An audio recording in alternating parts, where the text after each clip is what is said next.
وتلك الأمثال نضربها للناس وما يعقلها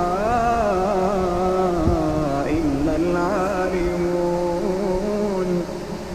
خلق الله السماوات والأرض بالحق إن في ذلك لآية للمؤمنين. اتل ما